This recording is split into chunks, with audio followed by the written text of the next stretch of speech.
Olá, hoje eu quero fazer um breve comentário, uma breve reflexão a respeito daquela mulher que é considerada a apóstola dos apóstolos.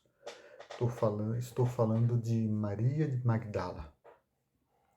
Após a partida do Cristo, os discípulos, agora apóstolos, ficam por alguns anos reunidos no exercício, ou melhor dizendo, no aperfeiçoamento do exercício da caridade. Quem tiver a oportunidade de ler o livro Paulo e Estevão, da psicografia de Francisco Cândido Xavier pelo Espírito Emmanuel, vai obter bastante detalhes sobre como se deu todo o aperfeiçoamento pessoal daqueles homens. Eles ficam alojados em uma casa e esta casa, por ficar em um trecho de uma estrada entre duas cidades, recebe o nome de Casa do Caminho.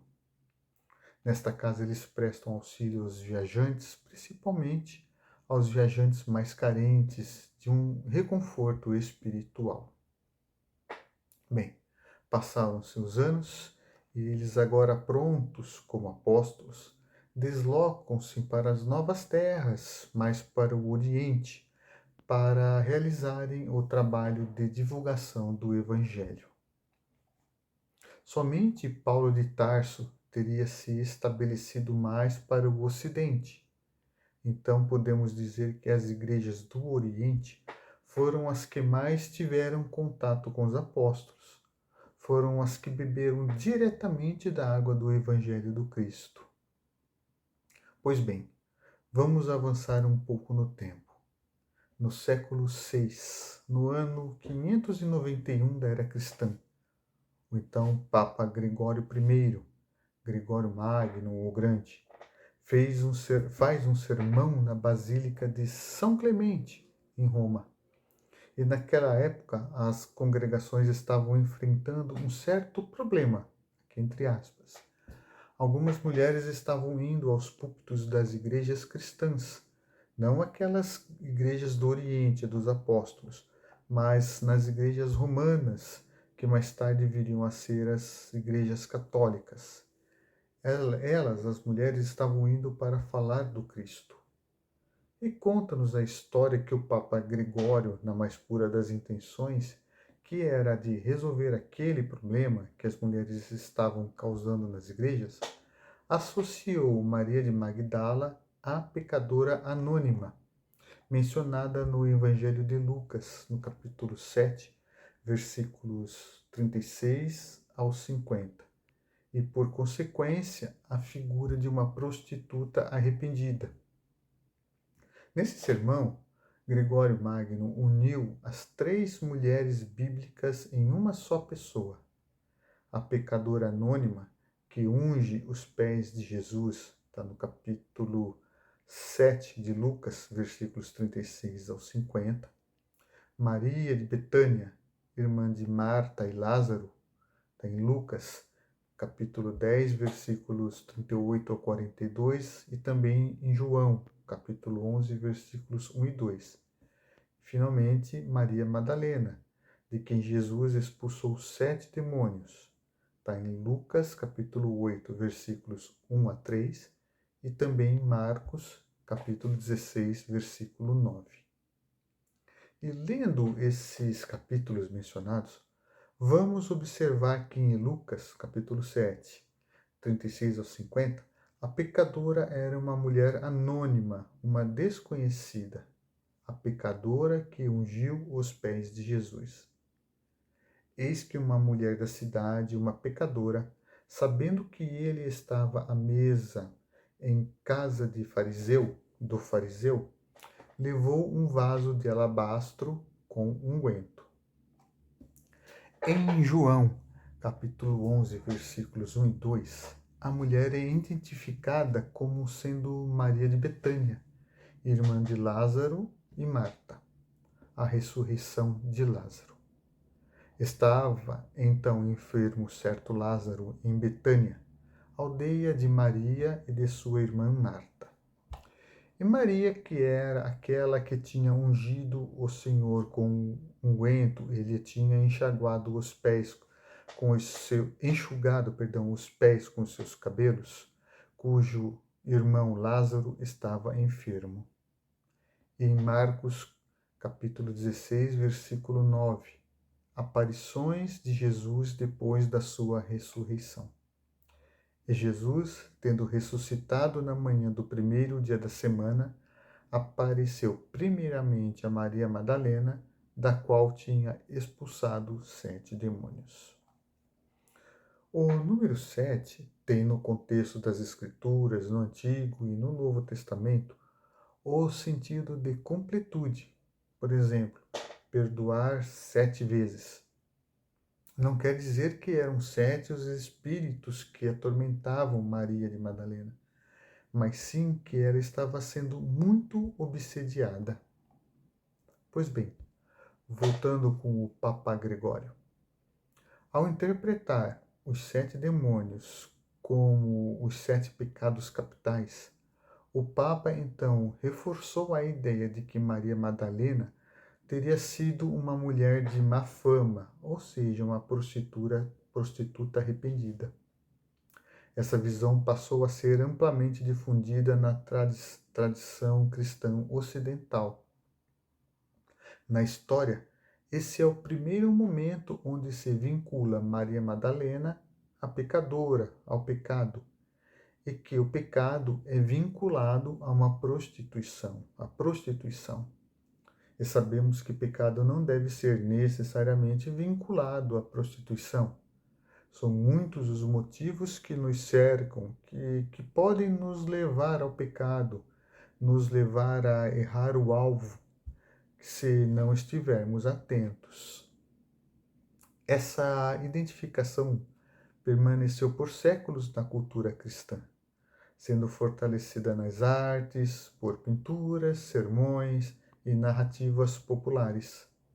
No entanto, não há base bíblica direta que confirme que Maria Madalena tenha sido uma prostituta. Em 1969, o Vaticano revisou essa interpretação, reconhecendo que Maria Madalena era uma discípula fiel de Jesus e a primeira testemunha da ressurreição, sem qualquer ligação com a pecadora arrependida de Lucas. Hoje, a Igreja Católica a considera apóstola dos apóstolos, destacando seu papel fundamental no cristianismo. Em 10 de junho de 2016, a Igreja Católica, com o então Papa Francisco, reconheceu o equívoco deles tratarem Maria Madalena como uma prostituta, uma pecadora, e resgatou para ela o título de Apóstola dos Apóstolos, título que ela recebera da primeira comunidade cristã que se tem notícia. Muito bem, e o que o Espiritismo tem a nos oferecer, a nos esclarecer sobre Maria de Magdala? Eu assisti a um vídeo de Divaldo Franco, A Redenção de Maria, onde ele fala com grande riqueza de detalhes sobre ela. Sinto-me muito confortável em aceitar tal narrativa como verdadeira, afinal estamos falando de Divaldo, mas também por ser a sua mentora espiritual Joana de Ângeles. No livro Veneranda Joana de Ângeles, por Divaldo Franco e Celeste Santos, Joana nos conta ter sido, em reencarnações passadas, Joana de Cusa. Joana, a esposa de Cusa, foi uma cristã que conviveu com Maria de Magdala. Essas duas mulheres, juntamente com Maria, a nossa Mãe Santíssima, foram as mulheres que estavam ao pé da cruz naquela tarde. Então, eu considero ser ela, Joana de Ângeles, uma fonte confiável. Sendo assim, no livro Primícias do Reino, de Divaldo Pereira Franco, pelo espírito Amélia Rodrigues, no capítulo 17, A Rede Viva de Magdala, vamos encontrar uma narrativa sobre a vida pregressa, a sua história, enfatizando sua busca por sentido e redenção. Maria Madalena viveu entre luxo e ilusões, envolta em uma existência marcada por prazeres passageiros e vaidades que tentavam preencher um vazio interior. Narra o texto que Maria Madalena fora ao encontro de Jesus na casa de Simão, o fariseu, e teria lavado os pés de Jesus. Aqui, Amélia Rodrigues apresenta Maria Madalena como sendo a mulher pecadora que ungiu os pés de Jesus, que o evangelista Lucas relata no capítulo 7. Diz assim o texto: desejou expulsá-la, Simão, o fariseu. Intentou mesmo fazê-lo. Temeu, porém. Conhecia a coragem dela, a sua audácia, pois que se atrevera a chegar até ali. Era Maria. Em outro trecho, as lágrimas saltavam-lhe os olhos e caíam sobre os pés dele. Enxugava-os com a basta cabeleira. Quebrou o gargalo do vaso de alabastro que conduzia e derramou o unguento nos pés do rabi, que foram balsamizados com piedoso carinho. O perfume de rara essência invadiu o recinto e ela prosseguiu, repetindo o generoso gesto. Eu quero trazer para o nosso estudo de hoje o livro Boa Nova, também de Francisco Cândido Xavier, pelo espírito Humberto de Campos. Lá no capítulo 20, Maria de Magdala. Humberto de Campos nos apresenta uma mulher que, segundo suas palavras, emancipara-se dos preconceitos férreos de sua raça. Era uma mulher, digamos, fora dos padrões das outras mulheres de sua época. Era uma mulher de fibra, corajosa e audaciosa, como nos falou Amélia Rodrigues, mas que no seu íntimo buscava o verdadeiro amor. Seu espírito tinha fome de amor. Vivia cercada de luxo, riqueza, fartas refeições, mas depois de ter ouvido aquelas primeiras palavras de Jesus, observou que as facilidades da vida lhe traziam agora um tédio mortal ao espírito sensível.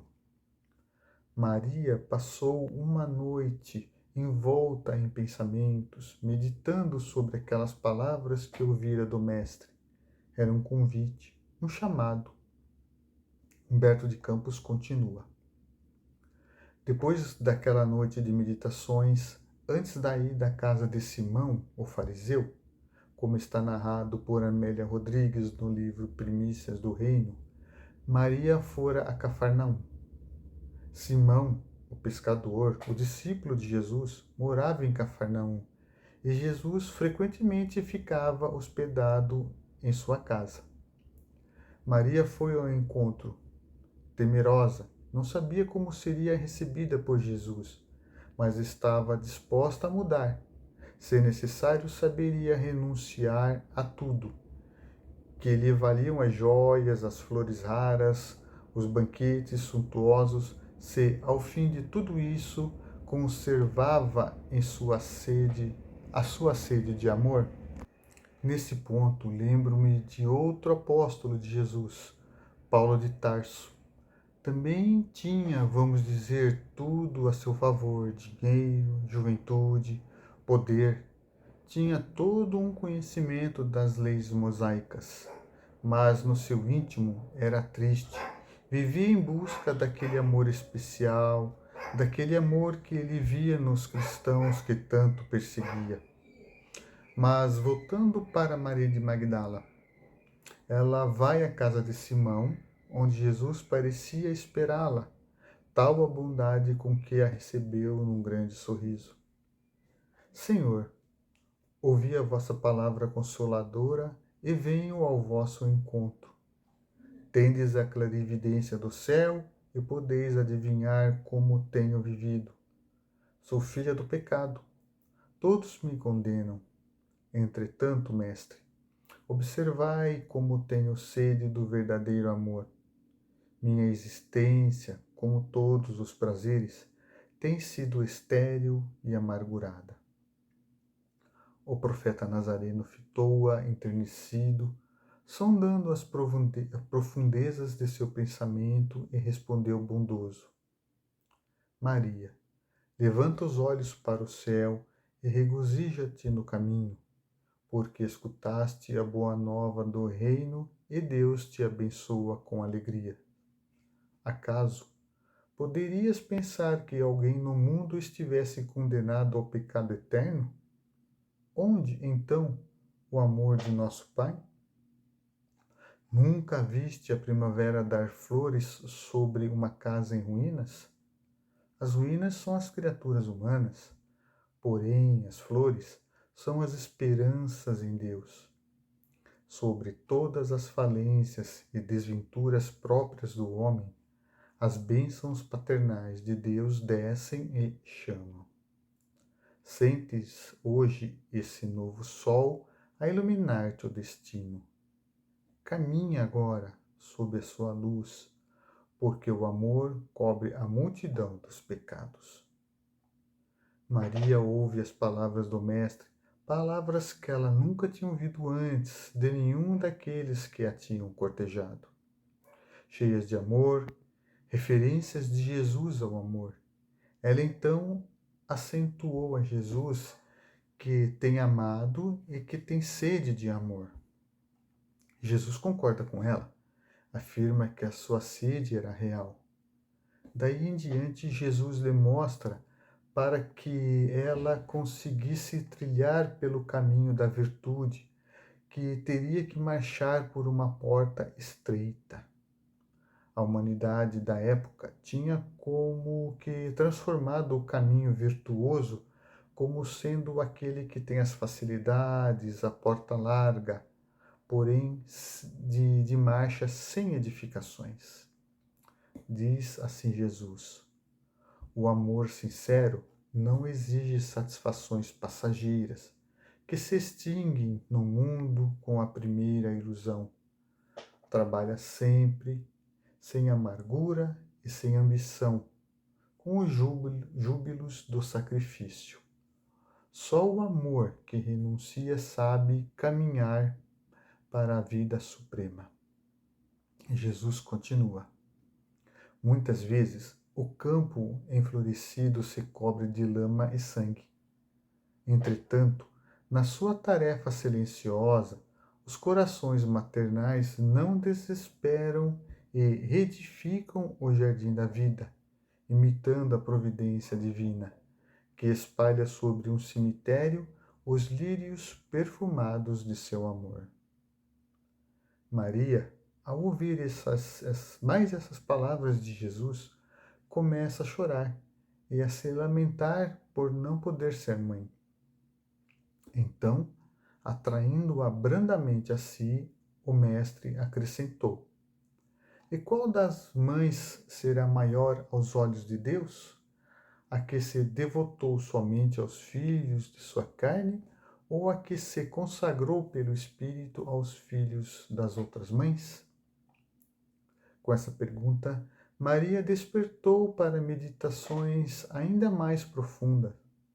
Conta-nos Humberto de Campos que, nesse momento, ela sentiu-se amparada por uma energia interior diferente, que até então desconhecera. Acende nela a vontade de servir aos seus irmãos em humanidade, com os bens supremos das mais elevadas virtudes da vida. Então, olhando para Jesus: Senhor, doravante renunciarei a todos os prazeres transitórios do mundo, para adquirir o amor celestial que me ensinastes. Acolherei como filhas as minhas irmãs no sofrimento. Procurarei os infortunados para aliviar-lhes as feridas do coração. Estarei com os aleijados e leprosos. Nesse momento, Simão passa pela sala e vê Maria conversando com Jesus e lança aquele olhar glacial, quase denotando desprezo. Bem característico de Simão, o modo de agir e de pensar dele, coisa que ele iria modificar com o passar dos anos. E Jesus, observando aquela situação, aquelas trocas de olhares, se antecipa, lhe sorri com bondade e diz assim para ela: Vai, Maria, sacrifica-te e ama sempre. Longo é o caminho, difícil a jornada, estreita a porta, mas a fé remove os obstáculos. Nada temas, é preciso crer somente. E ela assim o faz. Humilde e sozinha, resistiu a todas as propostas condenáveis que a solicitavam para uma nova queda de sentimentos. Sim, uma coisa podemos ter como certa é que sempre que iniciamos algo novo, voltado à caridade, um trabalho para o bem, de modo geral, ou nos esforçamos um pouco mais naquilo que já tínhamos iniciado, aqueles irmãos que não querem o nosso sucesso, que se comprazem na dor alheia, e investem mais energia em criar obstáculos para nos tirar do caminho edificante. Era também o modo intransigente do judaísmo, ainda muito forte naquela época, que a impedia de cultivar a lição de Jesus nas sinagogas. Chega um momento na qual ela já estava praticamente sem recursos para viver. Trabalhava pela própria manutenção em Magdala. Até certo dia, ela viu um grupo de leprosos que vinham de uma cidade vizinha. Esse grupo era hostilizado pela população. Eles procuravam por Jesus. Maria foi ter com eles, conta-nos o autor, e, sentindo-se isolada, com o amplo direito de empregar a sua liberdade, tinha ela abandonado os velhos hábitos, mas continuava aquela mulher ousada e corajosa. Reuniu-os aos leprosos sob as árvores da praia e lhes transmitiu as palavras de Jesus, enchendo-lhes os corações das claridades do Evangelho. Mas a reunião não ia durar por muito tempo. Logo vieram as autoridades e ordenaram a retirada do grupo. Maria não pensou duas vezes. Diante da alegria que o grupo estava demonstrando, ela então se une ao grupo e vai junto com eles para Jerusalém. Passaram as noites durante a viagem em longas conversas, onde ela contava como tinha sido a convivência com os discípulos, contagiava os ouvintes pela sua fé. E logo que chegaram em Jerusalém, foram se instalar no Vale dos Leprosos, que ficava distante, onde ela penetrou com espontaneidade de coração, conta-nos Humberto de Campos. Daquele dia em diante, ela se reunia todas as tardes com os seus novos amigos. Maria lhes explicava que Jesus havia exemplificado o bem até a morte, ensinando que todos os seus discípulos deviam ter bom ânimo para vencer o mundo.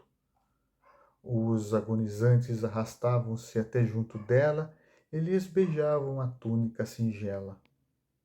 A filha de Magdala, lembrando o amor do Mestre, tomava-os em seus braços fraternos e carinhosos.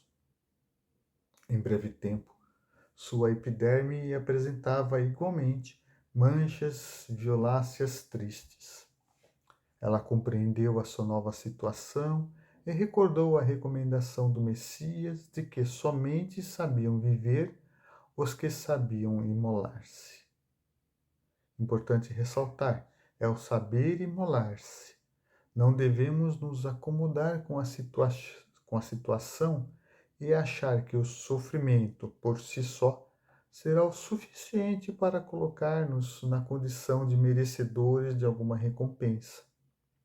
É procurar entender o porquê, o que causou, qual o motivo, e lidar com o problema sem ficar se lamentando ou praguejando ou mesmo culpando a Deus.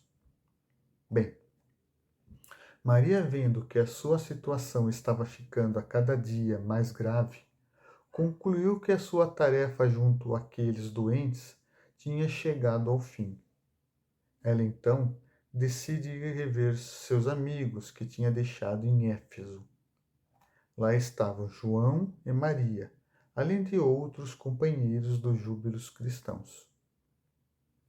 Ela faz a viagem com extrema dificuldade, recorreu à caridade, sofreu penosas humilhações, submeteu-se ao sacrifício.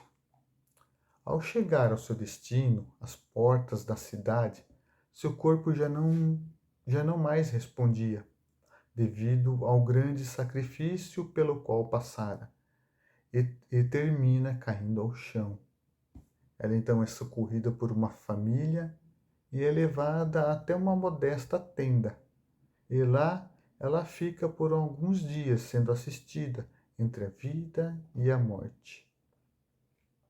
Uma noite, atingiram o auge as profundas dores que sentia. Sua alma estava iluminada por brandas reminiscências e, não obstante seus olhos se acharem selados pelas pálpebras entumecidas, via com os olhos da imaginação o lago querido, os companheiros de fé, o mestre bem-amado. Seu espírito parecia transpor as fronteiras da eternidade radiosa. De minuto a minuto, ouvia-se-lhe um gemido surdo, enquanto os irmãos de crença lhe rodeavam o leito de dor, com as preces sinceras de seus corações amigos e desvelados. Em dado instante, observou-se que seu peito não mais arfava. Maria, no entanto, experimentava a consoladora sensação de alívio. Sentia-se sob as árvores de Cafarnaum e esperava o Messias. As aves cantavam nos ramos próximos e as ondas sussurrantes vinham beijar-lhe os pés. Seu olhar tinha o reflexo do céu e o semblante trazia um júbilo indefinível. O mestre estendeu-lhe as mãos e ela se prosternou, exclamando como antigamente: Senhor. Jesus recolheu-a brandamente nos braços e murmurou: Maria, já passaste a porta estreita. Amaste muito. Vem, eu te espero aqui. Muito obrigado. Fiquem todos com Deus. Até a próxima.